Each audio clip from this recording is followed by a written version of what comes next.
Olá a todos e a todas, bem-vindos a mais um Canabinal, o canal de notícias científicas dos canabinoides. Eu sou Eliana Rodrigues e hoje eu vou trazer um artigo científico muito especial que trata de um estudo realizado com o óleo da cannabis sativa em pacientes com transtorno do espectro autista. Mas afinal, o que é esse transtorno do espectro autista, também conhecido como TEA? Então, segundo o DSM-5, que é o Manual de Diagnósticos e Estatísticas de Transtornos Mentais, a sua 5ª edição, o TEA, também conhecido como autismo, é uma desordem do desenvolvimento neurológico cujos sintomas incluem problemas de comunicação, habilidades sociais e comportamentos compulsivos e repetitivos. Normalmente, os pacientes são tratados desse transtorno, são tratados com antipsicóticos. E normalmente eles são oferecidos numa quantidade numerosa, às vezes mais do que um, né? E eles têm muitas reações adversas e muitas vezes também não funcionam, né? Então, temos já muitos artigos contribuindo com estudos com dados positivos dos canabinoides para esse tipo de transtorno. Hoje nós vamos apresentar um artigo publicado em 2019 sobre isso. Vamos conhecer?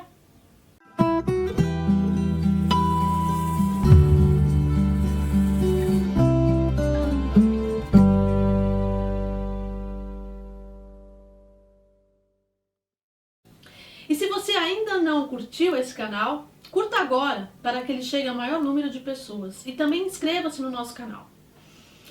O artigo que nós vamos apresentar hoje é intitulado Experiência da vida real no tratamento médico do autismo com a cannabis. : segurança e eficácia. Os autores desse artigo são da Universidade de Israel e um deles, obviamente, é o professor Rafael Mechoulam, que a gente já tem falado aqui praticamente em todos os episódios, não é? Então, o objetivo do trabalho é justamente caracterizar a epidemiologia do pacientes de TEA que vem recebendo tratamento com a cannabis desde 2015 até 2017 e descrever a sua segurança e eficácia. Então, por meio de questionários estruturados, foram realizados inventários de sintomas, avaliação global do paciente e os seus efeitos colaterais também. Então, a partir de 207 pacientes, que era um universo antes até desse recrutamento, né? 19 foram descartados, porque não se incluíam nessa pesquisa, e aí sim, 188 iniciaram com o tratamento. Sendo que desses, 81,9% são do sexo masculino, a média de idade desses pacientes é 12,9%, então tinham pacientes que iam de 5 anos até 18 anos.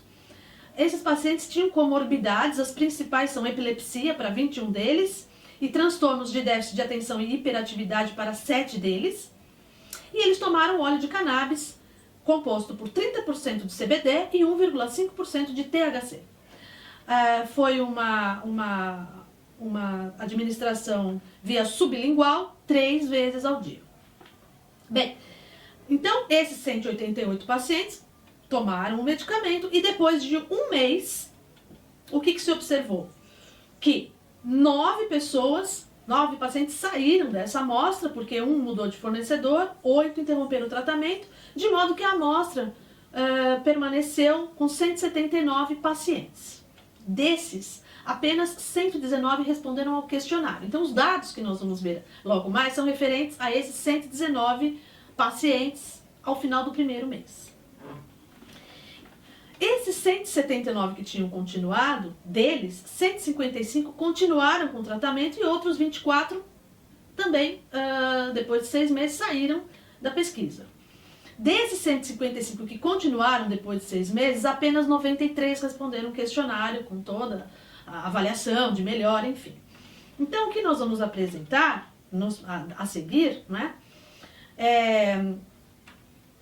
são os dados depois de um mês para 119 pacientes e depois de 6 meses para os 93 pacientes que foram os que foram até o final da pesquisa, então, né? Então aqui a gente consegue ver agora que desses 119 pacientes, 48,7% relataram melhora significativa do quadro. 31,1% melhora moderada, o que soma aí 79% dos pacientes depois de um mês com alguma melhora, ou moderada ou significativa. 5,9% apresentaram reações adversas e 14,3% o tratamento não ajudou. Para essas 14,3% o tratamento não fez diferença. Olhando agora os dados depois de 6 meses, né? Então aqueles 93 pacientes que permaneceram, dos 188 que permaneceram até o final do tratamento, né? 30,1% relataram melhora significativa do quadro, 53,7% melhora moderada e 6,4% melhora leve. Ou seja, nós temos aí 83% dos pacientes com melhora, enquanto 8,6% relatou que não teve nenhum tipo de melhora. Quanto aos parâmetros qualidade de vida, tanto dos pacientes quanto dos familiares, humor dos familiares e também quanto à capacidade dos pacientes em realizar atividades do dia a dia, tais como alimentar-se, vestir-se, tomar banho sozinho, ter um bom sono, ter menos ansiedade, aumentar a concentração. Isso foi medido 6 meses após o início do tratamento. E a gente pode observar, os dados são muito interessantes. Então, por exemplo, antes do tratamento, a qualidade de vida, tanto dos pacientes quanto dos familiares, era de 31,3%. Depois de 6 meses do tratamento, essa porcentagem foi para 66,8%. E isso a gente observa para o humor também, né, dos familiares, que foi de 42% para 63%. Quanto a tomar banho, trocar-se, de 26,4% para 42,9%. O sono melhorou, então, de 3,3% para 24%. E, finalmente, a concentração, que inicialmente era relatado como 0%, foi para 14%. Então, a gente observa, por esse quadro, uma melhora bem significativa desses quadros, né? Sabemos também que existe o uso crônico de outras medicações para os pacientes com TEA. Então, 72% dos pacientes usam outros medicamentos. E aí a gente observa assim, antipsicóticos 56,9% utilizam, antiepiléticos 26%, hipnóticos e sedativos 14,9%, antidepressivos 10,6%. E o que acontece após 6 meses que a gente observa, né?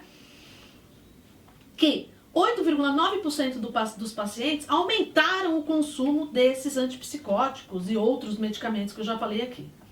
56,7% tiveram consumo igual, não mudou. Enquanto 34,3% diminuíram o consumo desses outros medicamentos para outras comorbidades e o da própria TEA, né? Se a gente olhar agora aqui os dados apenas dos antipsicóticos, que são os medicamentos mais utilizados pelos pacientes de TEA, a gente tem que após 6 meses, 75% dos pacientes tiveram consumo igual, não mudou. 5,4% diminuíram a dose do antipsicótico e 20% pararam de usar antipsicóticos. É que a gente chama de desmamar, né? Então você vai inserindo o medicamento à base de canabinoide e aos poucos vai tirando esses medicamentos sintéticos, né? E ainda 23 pacientes, 25,2%, experimentaram pelo menos um efeito secundário, sendo o principal inquietação. Bem, o que os autores concluem, né, com esses dados? Que a cannabis sativa, como tratamento para pacientes de TEA, parece ser bem tolerada, segura e aparentemente opção eficaz para aliviar os sintomas, principalmente de convulsões, tiques, depressão, inquietação e ataques de raiva. Menos de 15%, olha que interessante esse dado, menos de 15% dos pacientes interromperam o tratamento depois de 6 meses do seu acompanhamento. É um dado interessante. E aqui o dado, para finalizar, o mais relevante de todos, mais de 80% dos pais relataram melhora significativa ou moderada na avaliação global da criança. Bom, então esse estudo demonstrou de uma forma conclusiva que a cannabis sativa ela é sim um medicamento muito importante para pacientes com TEA.